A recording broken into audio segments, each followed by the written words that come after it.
everyone is welcome. LGBTQH. H? Hamas. Yeah, I totally sim Hamas. Yeah. It's so trending right now. Who has heard recently that queers supporting Palestine are like chickens supporting KFC? That leftists and progressives shouldn't support Palestinians if Palestinians don't support progressive values.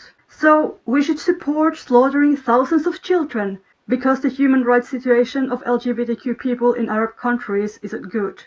We should support a country where the legal status and legal rights of an Arab depend on which part of the country they were born in, but the rights of a Jew are the same in every part of the country.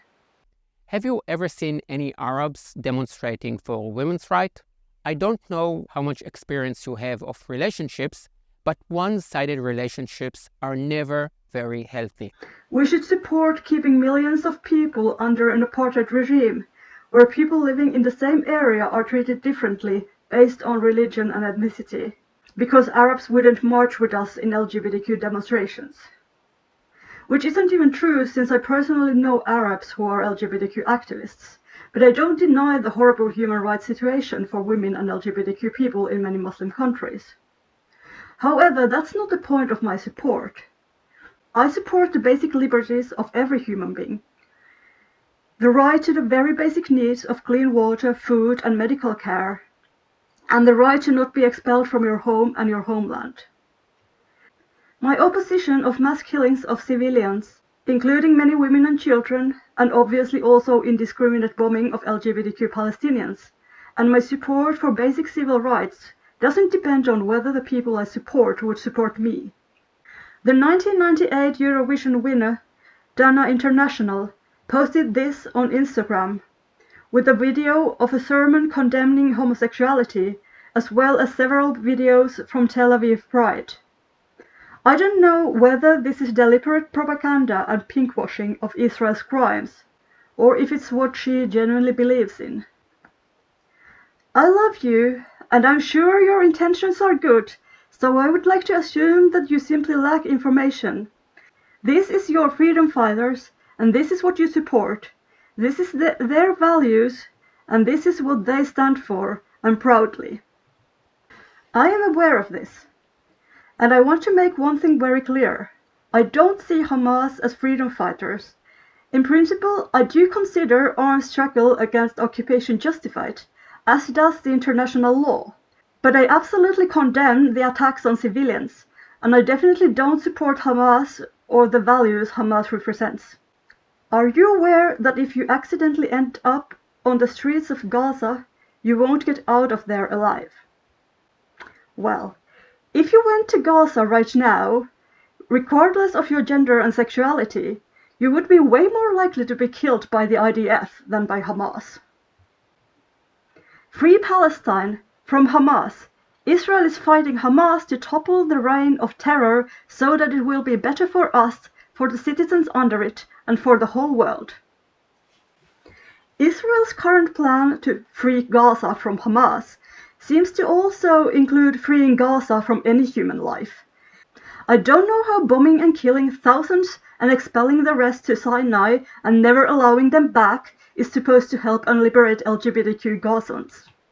And Israel hasn't even been subtle about its plan to ethnically cleanse Gaza.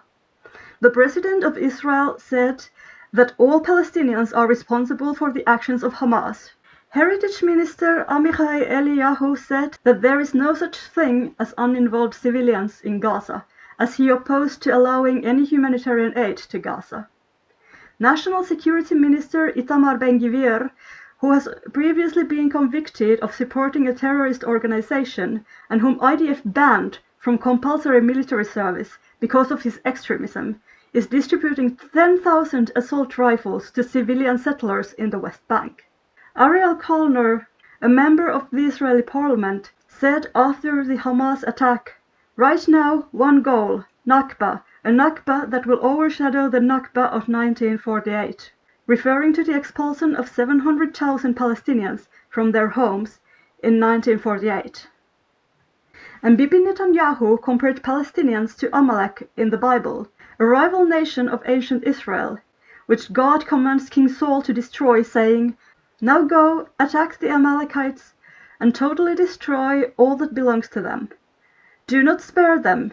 Put to death men and women, children and infants, cattle and sheep, camels and donkeys. According to Jewish educator Adam Strater, Jewish writers have used the label Amalek as an othering mechanism meant to justify violence, real or symbolic, towards perceived others. So are these supposed to be the side who shares the same values with us? And the liberators of gay Palestinians? You know what really is against progressive left-wing values? Dehumanizing entire groups of people. Racism, apartheid, ethnic cleansing. Supporting Palestinian liberation is not the same as supporting Islamic fundamentalist values. The UN calls Gaza a graveyard for children. How detached from humanity do you have to be to think that because Hamas kills gays, murdering thousands of children is completely justified? Those who criticize queers for Palestine, or should I say mock, as most of it isn't valid criticism in any way, also completely disregard the opinions of LGBTQ Palestinians and the goals and wishes of Palestinian LGBTQ movements and women's movements. This obviously isn't surprising, since a lot of the so-called criticism comes from Western right-wingers who don't support LGBTQ rights in their own countries either, and who are more than happy to find any excuse to mock the queer community. But I won't concentrate on those, but rather on the liberals saying similar things. If we want to support Palestinian women and LGBTQ people, we need to listen to them instead of stripping them of their own agency and trying to decide from the outside what's best for them. There are Palestinian LGBTQ organizations, Al-Quds being the biggest one, as well as Palestinian women's organizations and human rights organizations that you could contact and ask them what kind of support they would prefer. If we really want to help queer Palestinians, we need to enhance their voices, not talk past them. Their movements oppose the occupation, the apartheid, and the killing of children, and so must we. This Israeli guy has gone viral for his pro-Israel propaganda videos. Ironically, he says he likes facts, even though he has made many claims that are easily disproven by a simple Google search, and other claims that are technically true, but presented in a widely misleading context. Hamas doesn't like gays.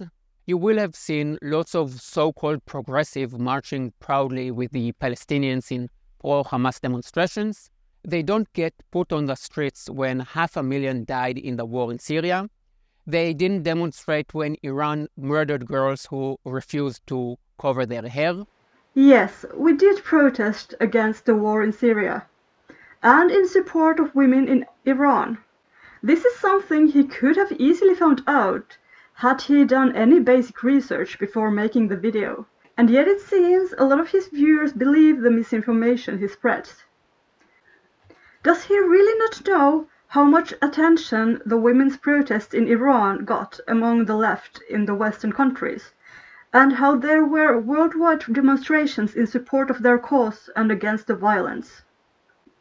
But the thing is that when it comes to Iranian women being killed for not wearing a hijab, pretty much the whole Western world can agree that it's wrong, but there is not a lot Western countries can do about it.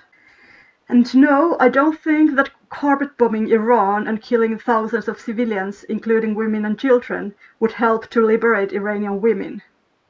And I'm pretty sure most of the LGBTQ people demonstrating for Palestine would agree with me on that.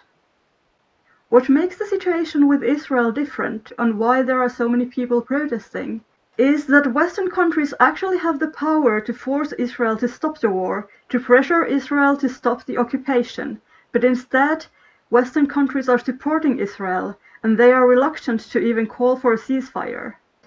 The protesters want their opinions to be heard by their own governments. And another reason is the fact that Western countries have tried to censor and silence pro-Palestinian and anti-war voices, which obviously just makes protesters feel like those protests are needed. I guess many LGBTQ people can empathize with Palestinians who have to justify their right to exist, and who are censored nevertheless. So no, it's not a paradox for LGBTQ people to stand for liberation and peace and against genocide. Just like it's not a paradox for Jewish peace activists in Israel and around the world to stand against genocide and for the freedom of Palestinians. More about this in my next video.